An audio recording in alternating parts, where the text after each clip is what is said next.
My name is Dylan. Today we're going to be talking about how to make vector icons in Inkscape. The other tools besides Inkscape I'll be using are Removebg and Pixabay. All of these are free. All of them can be got online easily.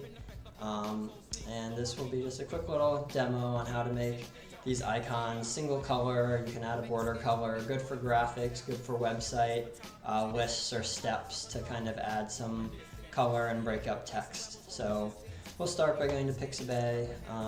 We're going to use a design, build, deliver as our three steps here.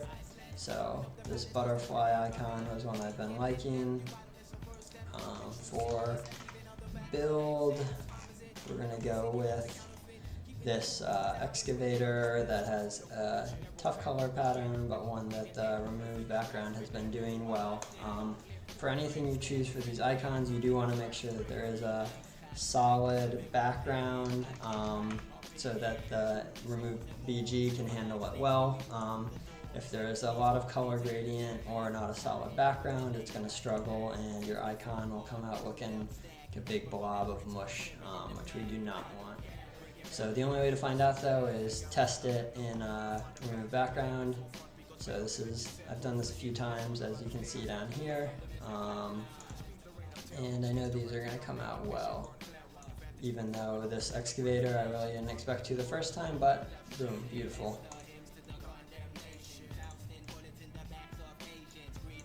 After we have all three of these icons with the backgrounds removed and downloaded, we can hop over to Inkscape. You can download it for free, inkscape.org.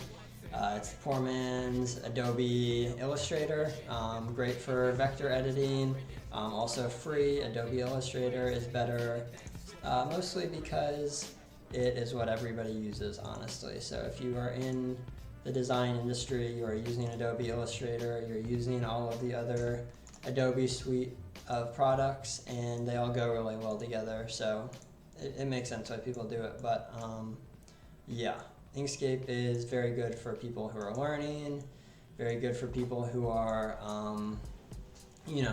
doing this for themselves. We're going to use the end product here. I'm not sending it off for someone else to use or continue to modify. So great for basically anybody who's not a professional designer. A lot of the skills will translate well to Illustrator too. So we're going to take these images, trace the bitmap, which turns them into vectors. So we can change this threshold to get different levels of detail here. And once we've done that, we can tell it's a vector. If we go over to this node tool here and simply click that, we can see that there's all these nodes, whereas this image has no nodes, sad. So let's put these down here, take all of these, turn them into vectors also, very easy process. That looks good here. So a lot of messing around can be done. This is another step where if your image has too much of a consistent color or gradient, this trace bitmap may not work well. Ours is looking good though, I would say. So lay them out as we might on the website. We've got our design, build, deliver steps here, and then we're going to select them all, and we will just add some color. So I've liked how this blue has been looking, and then we'll also add a stroke, which is a border. Orange has also been looking good. This is far too thick, so we'll go to style, maybe 0.2.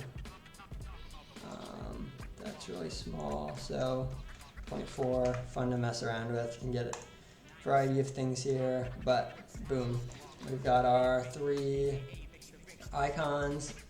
These are looking good. I'd probably lay them out like this on the website and then have them nice and vertical on a mobile screen.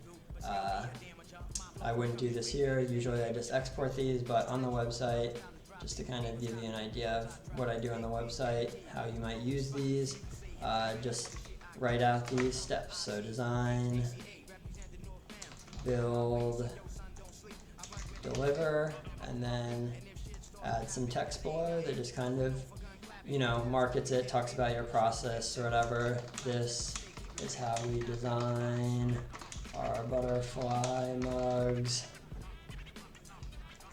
built with the firmest of North Carolina clay, delivered to your door within 1 week of order. So something really simple. This will look good on a website, even this, you know, all very different style images when we first grab them, but just the process of removing the background and then tracing the bitmap makes them look pretty similar. They all go together fairly well.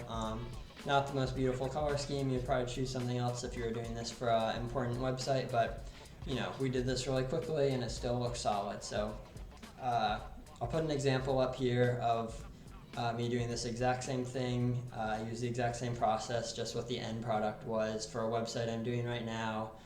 Similar 3-step process I was outlining of design, construction, and I think it was installation for a client, and they came out really well. I'm really happy with it. Very easy process. You can mess around with it a lot. So hopefully this is helpful for anybody wanting to do this kind of thing. Maybe you're making a graphic, a flyer, something you're putting on Instagram, and you want to make some icons with a clear background. You know, these will have the background color of whatever they're on, and they're very simple, but they kind of break up text, are more compelling than nothing. So if you found this useful, like, comment, subscribe. There will be more videos like this on the channel of just small tips and tricks that I use when I'm building websites, and that maybe you'll find helpful in some other way. So thanks for following along. Have some more videos out soon.